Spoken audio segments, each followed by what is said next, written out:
안녕하세요. 코인우먼입니다. 오늘은 2023년 4월 12일 수요일입니다. 구독과 좋아요, 알림 설정 정중히 부탁드리며 오늘 영상 시작하겠습니다. 필란 변호사가 공유해준 자료에 의하면 SEC가 리플과 SEC 소송에 있어서 SEC에게 유리한 약식 판결을 내릴 것을 지지하기 위한 보충 자료를 토레스 판사에게 제출했습니다. 해당 자료는 공정고지 방어와 관련된 내용인데요. 얼마 전 매사추세츠 법원이 리플 케이스처럼 공정고지 방어를 주장했던 피고인과의 소송에서 LCC 승소 판결을 내린 사건입니다. 해당 법원의 입장은 피고의 투자 자문 관련해서 이해상충이 있었기 때문에 약식 판결에서 LCC 손을 들어주었습니다. 그리고 공정고지 방어와 관련해서도 비록 LCC가 오랫동안 피고의 관행을 알고 있었고 또 이에 대해서 규칙을 제정해달라는 요구도 있었음에도 규칙이 부재했지만 구두로 공정고지에 해당하는 내용을 전달했었기 때문에 SEC 승소 판결을 내린 사건입니다.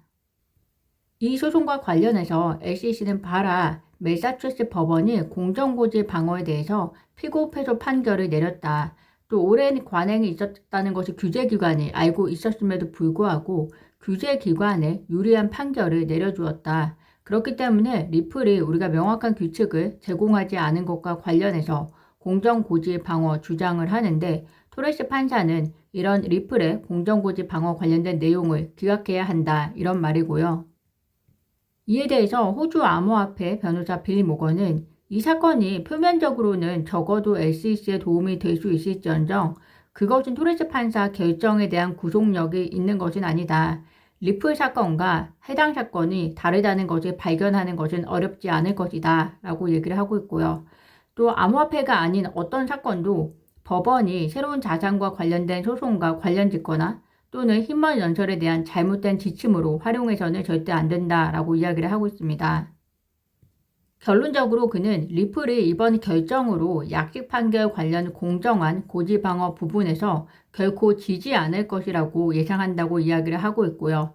특히 해당 내용은 공정한 고지 방어에만 관련되기 때문에 리플이 하위 테스트 자체에서 승리한다면 리플은 공정한 고지 방어에서 승리할 필요조차 없다라고 이야기를 합니다. 구독자분들께서는 이번 SEC의 보충 서한에 대해서 어떻게 생각하시나요?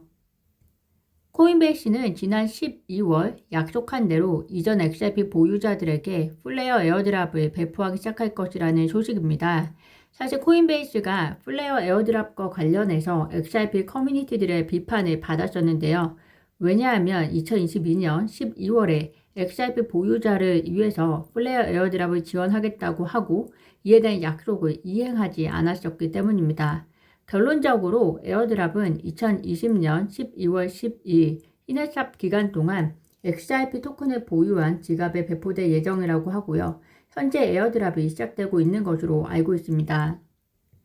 코인베이스의 이런 에어드랍에 대한 심경의 변화에 대해서 물론 저는 XRP 커뮤니티들의 지속적인 요청이 있었기 때문에 가능했다고 생각을 하고 있고요. 또한 코인베이스가 이전에 약속을 했었기 때문에 당연히 이런 요청을 받아들여져야 한다고 생각을 합니다.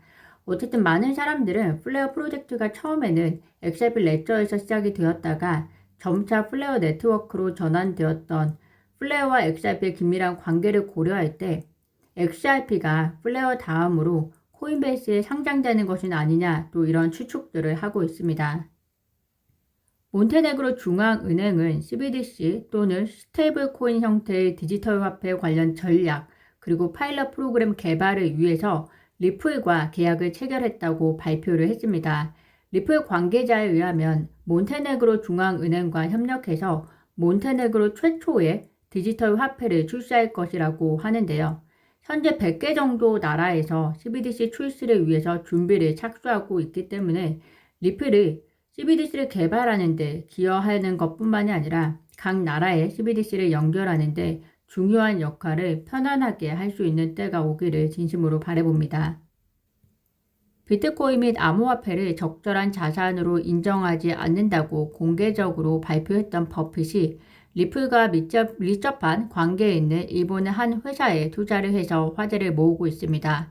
암호화폐에 대한 직접적인 투자는 그러니 우회적인 투자를 진행하는 것일까요?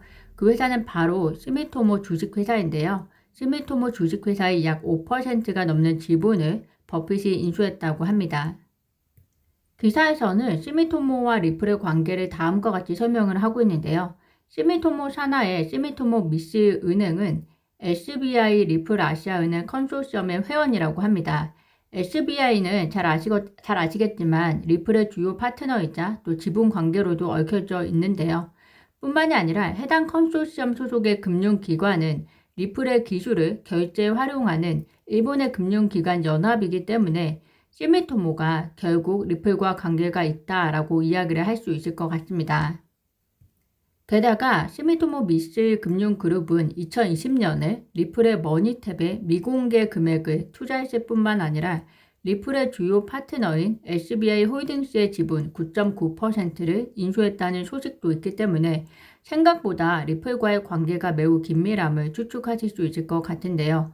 그런 회사를 버핏이 투자했다고 하고 또 사실 버핏이 계속해서 암호화폐에 대한 비판을 하고 있지만 최근 들어서 암호화폐, 블록체인 관련 회사에 투자를 하고 있는 것을 보면 전통 투자 기관들이 보여주는 최근 행보들과 크게 다르지 않다라는 생각이 듭니다. 결국 투자자들은 수익이 날 곳에 몰려들 수밖에 없고 버핏 역시 예외가 될 수 없다는 점은 버핏의 투자 방식을 보면서 다시 한번 확인할 수 있을 것 같습니다.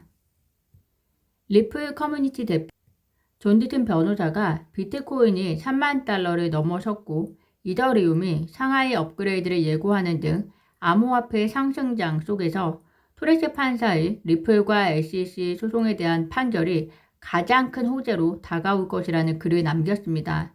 또한 토레스 판사는 소송에 대한 멋진 판결을 예고하고 있다라며 홀더분들의 기대감을 더더욱 부추기고 있는데요.